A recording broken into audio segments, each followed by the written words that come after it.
আমরা ভিডিওটা মনোযোগ সহকারে দেখি এবং শুনি। ওয়াজ মাহফিলে আসি, আমরা অনুদান দিয়ে সার্বিক সহযোগিতা করে এখানে এসে দাঁড়াই।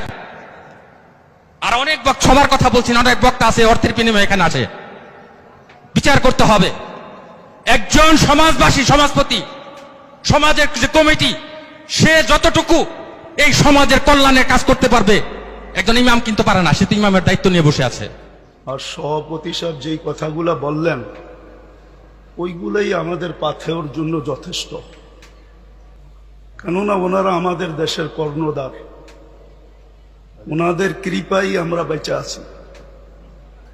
ওনাদের কৃপা যদি না থাকতো তাহলে হয়তো আমরা দেশে থাকতেও পারতাম না, বা দেশে থাকতামও না।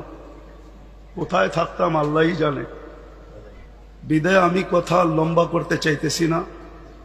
আমিও আপনাদের কাছ থেকে বিদায় নিতেছি।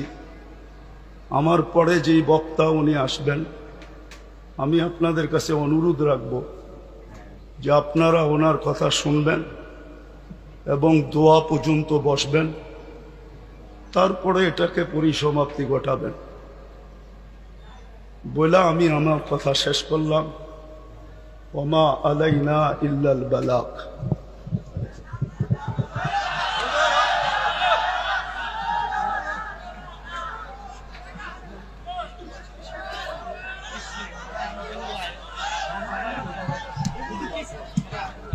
সময় নাই আমার কাছে, আপনি বসেন, আমার কাছে সময় নাই।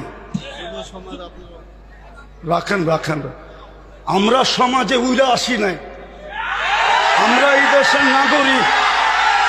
আমরা বসেন বসেন, আমরা ট্যাক্স হোল্ডার নাগরিক, ট্যাক্স দেই আমরা, ট্যাক্স। আমরা ট্যাক্স ছাড়া এই দেশে থাকি না। আপনারা বসেন, আপনারা বসেন। আমাদের দেশের কালচার এটা হয়ে গেছে, সবাই হুজুরদের কথা বলে কিন্তু হুজুরদেরকে আন্ডার এস্টিমেট করে। আমি পায়ে হাত দিয়ে বলবো, আমাকে কেউ আন্ডার এস্টিমেট করেন না। আপনারা আমাকে চিনেন না, আমার পরিচয় জানেন না। বসেন, আপনারা বসেন, আপনারা বসেন। আমার পরিচয় আপনারা জানেন না, আপনারা আমাকে আন্ডার এস্টিমেট করেন না। আমরা সর্ব ওয়াজ মাহফিলে এটা ভুগতেছি আজকে 16 বছর ধরে না। আমরা জন্ম থেকে জ্বলছি, যেটা বাংলাদেশের প্রবাদ বাক্য, আমরা জন্ম থেকে জ্বলছি। জন্ম থেকেই জ্বলা। আর কতদিন? আপনাদের পায়ে হাত দিয়ে বলি বসেন, আওয়াজ করবেন না, কেউ আওয়াজ করবেন না।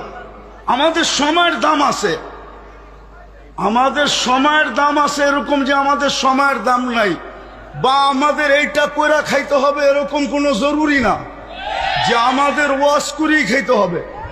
আমাদের খাওয়ার অনেক ব্যবস্থা আল্লাহ রেখা দিছে। যেই আল্লাহ আমাকে জন্ম দিছে, উনি আমার খাওয়া তৈরি করেন নাই না? খাওয়া ছাড়া আমাকে দুনিয়াতে পাঠায় দিছে যে আমাদেরকে এইভাবে করে খাইতে হবে। আপনাদের পায়ে হাত দিয়া বলি, আওয়াজ করবেন না। বাস আমি যেটা বলছি, সভাপতি সাহেব আমাদেরকে দিক নির্দেশনা ভালোই দেখাইছেন, খারাপ না। কিন্তু আমি আপনাদেরকে বলতেছি, আমার হাতে সময় নেই। আমার